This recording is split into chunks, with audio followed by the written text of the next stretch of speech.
Hello, everyone, and welcome to another edition of Prepper Podcast with me, Mike. And this week, something a little different. It won't be me asking the questions, it'll be me being asked the questions. I was approached by a student journalist from the Goldsmiths University of London, and that was Selin Oztukman. She is studying journalism, and she's in, I think, her final year and doing a final project regarding preppers in the UK.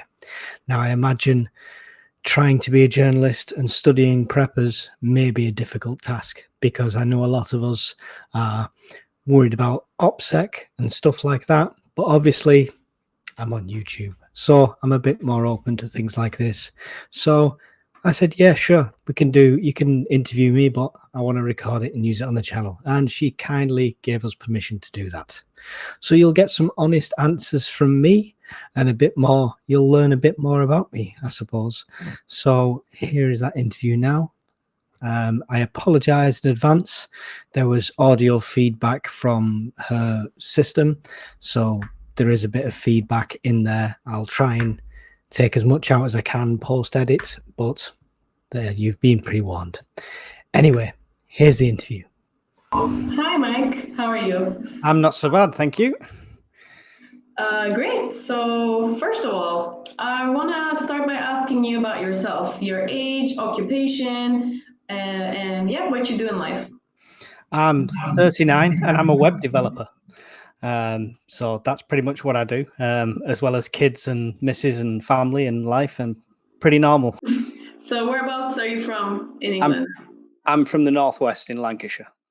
Okay, great. So how did you get into prepping, and why did you get into prepping in the first place? I've always had family that's had always had a cupboard full of food when I was growing up, because there was hard times and you needed it and stuff like that. So I've always had that kind of mentality. I learned about the Carrington event in the 1800s, and the fact that that's overdue kind of got me looking at it more.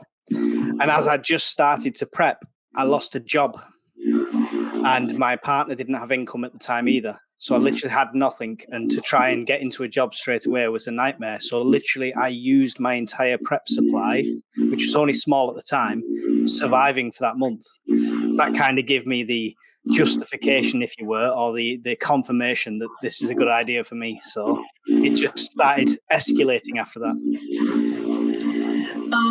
So how would you say about prepping how costly is it? How realistic is it for an average family in the UK to get supplies and start prepping? Do you think it's accessible? It's very accessible depending on the degree.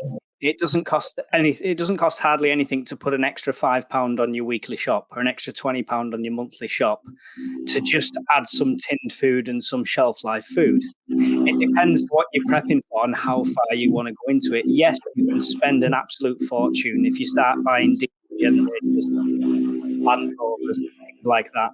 That's when it starts to get obviously excessive. But you could start at a very low level. Even government prepared sites tell you candles in case of blackouts. All the very basics hardly cost you anything. How would you describe prepping to a group of people like me, someone like me who knows nothing about prepping? Well, I'd first make a joke and tell you I'm wearing a tinfoil hat, but that's not the actual case, because that's the stigma we obviously have.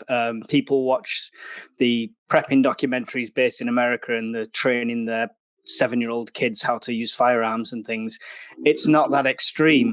I usually turn around to people and say, do you have a box under the sink, or do you have a box in the cupboard that has plasters in and bandages in? And they're like, yeah. I said, well, why, if you've not cut yourself? Oh, just in case. There you go. That's prepping. It's just. Yeah, that was that was a nice answer. The other prepper that I was talking to also mentioned some stigma around the community.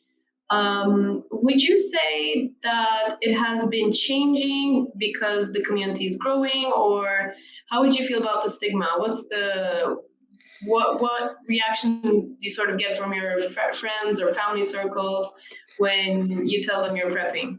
I think it's getting more and more accepted with the state of the world and the current situations that's going on around the world. I don't really get into the politics side of it, but obviously there's multiple wars breaking out all over the world, so people are a lot more open to it in that way, I think. The stigma around the community is always going to be there because I mean, I'm on YouTube with mine, and that's to try and pass the message on and help other people. But there is preppers on YouTube that are literally, as soon as you load a video, it's like their aim is to scare you and for you to click on it. So they kind of put you back into that stigma. So it's trying to get the message out that listen, you can do this. It's perfectly normal. My house is not turned into a bomb shelter. I've not got machine gun nests in my windows. I'm just your regular guy who just does a bit extra. How did you come up with the idea of opening up a YouTube channel, and how did you reach 1,000 subscribers? And do you have like a certain community that you're in touch with, like your followers? Not really. I've got another YouTube channel that hit 1,000 subscribers, and then I've not touched it since, and that was to do with fitness. So I've always been into making videos in that way. And I was following other preppers, and the best ones I was following were American and Canadian. And the English guys I was following were like had some crazy conspiracy ideas. We'll put it that way. They weren't in the middle or slightly right, slightly left. They were way gone. So I just wanted to put something out there that was a bit more for the every guy, you know. And regards getting to 1,000 subscribers, I've no idea. People obviously want to hear it, and I have seen, even with other people and communities and forums and stuff, there's more people interested in it now than ever before. Yeah, actually, on that, I think there's a Reddit group on about on UK preppers, and there's 3,000 members on that group, and the people I've been talking to say that it is a growing community, especially after COVID. So, what would you say about that?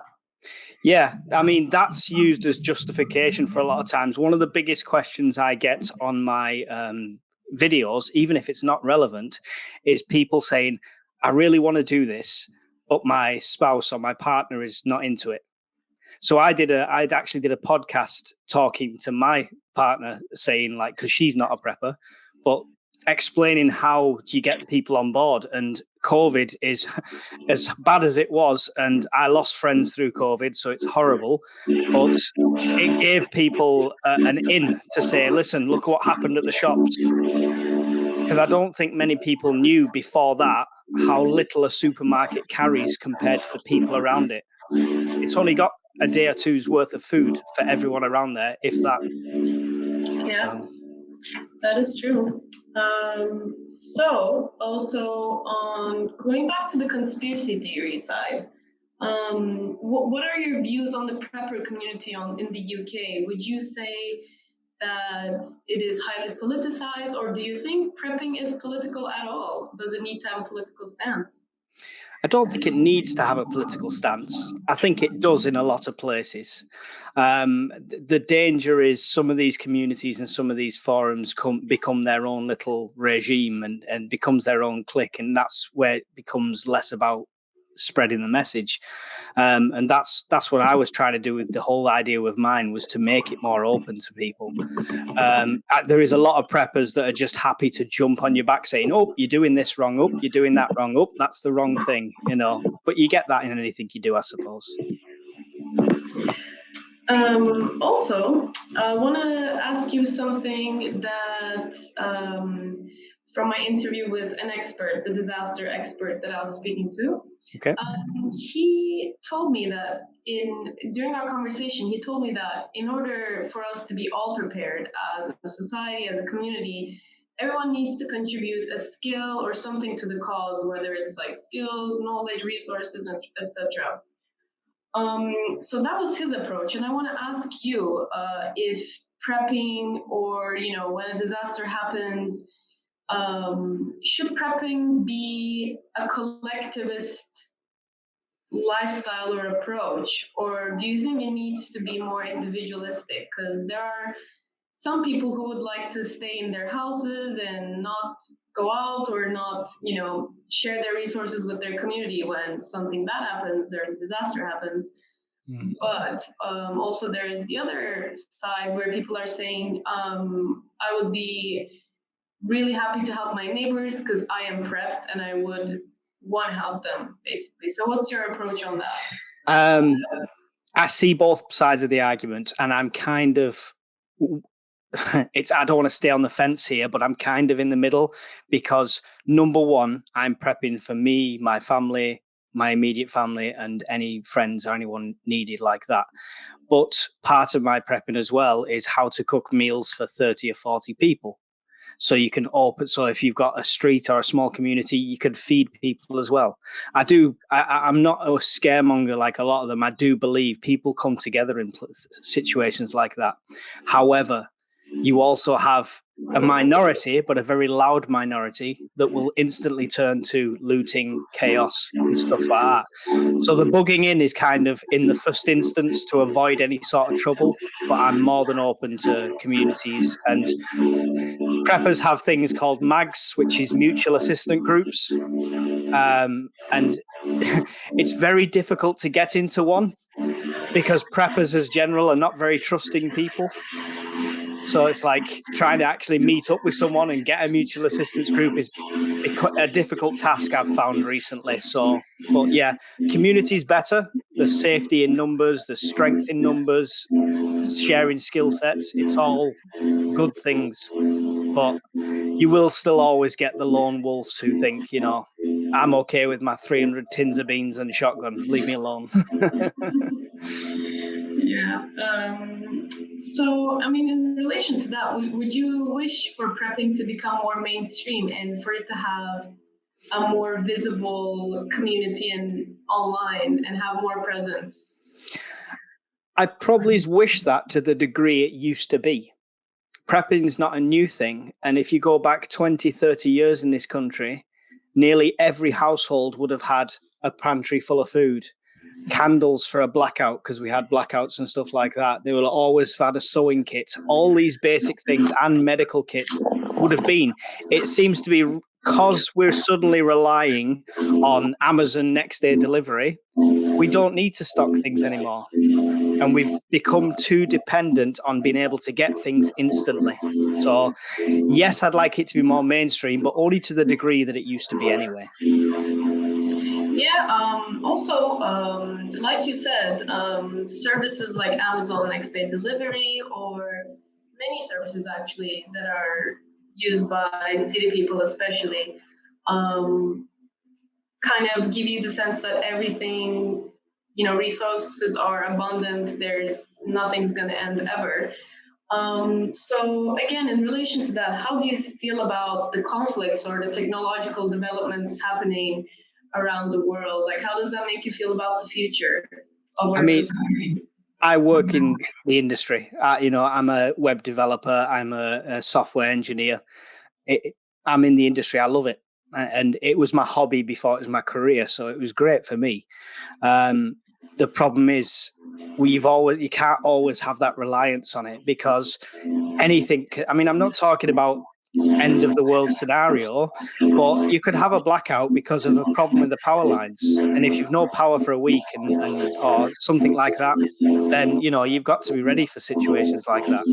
And if everybody was ready, there's less strain on services like emergency services that need to come out to people. And also, my final question would be,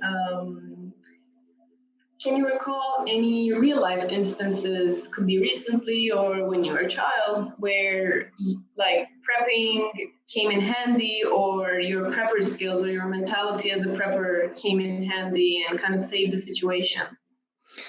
As I said at the beginning, I lost my job, and if I hadn't been prepping, we'd have really struggled to eat. It was that kind of scenario. I lost it with no notice and no redundancy. It was just gone.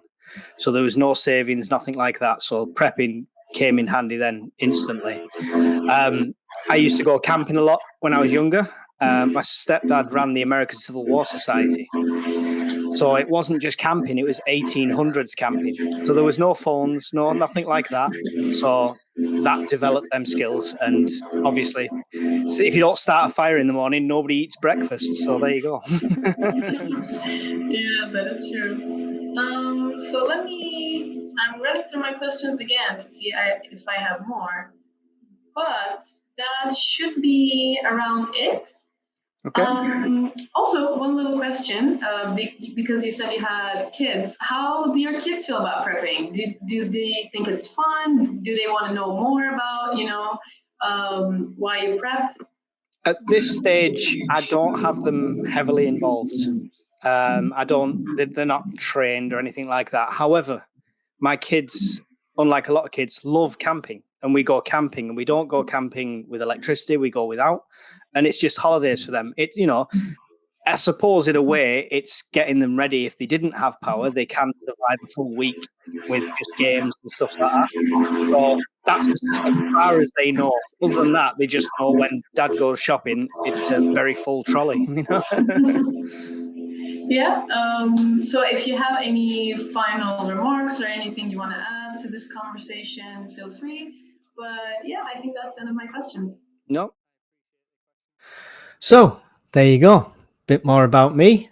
I actually had a lot of fun doing that. It was great to be asked the questions, and the questions be so professionally set up to the point of, because when I try to put out a community post on here and say, ask me anything, people were asking me, how do they do such a thing, and how can they find groups? And it was less about me and more about finding information for them, which is not quite what I meant.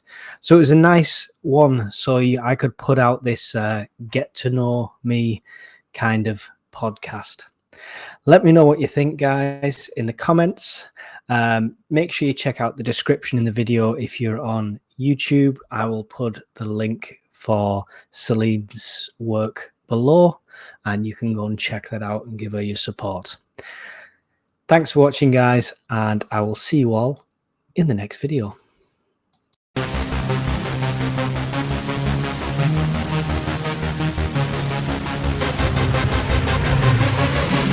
Yeah.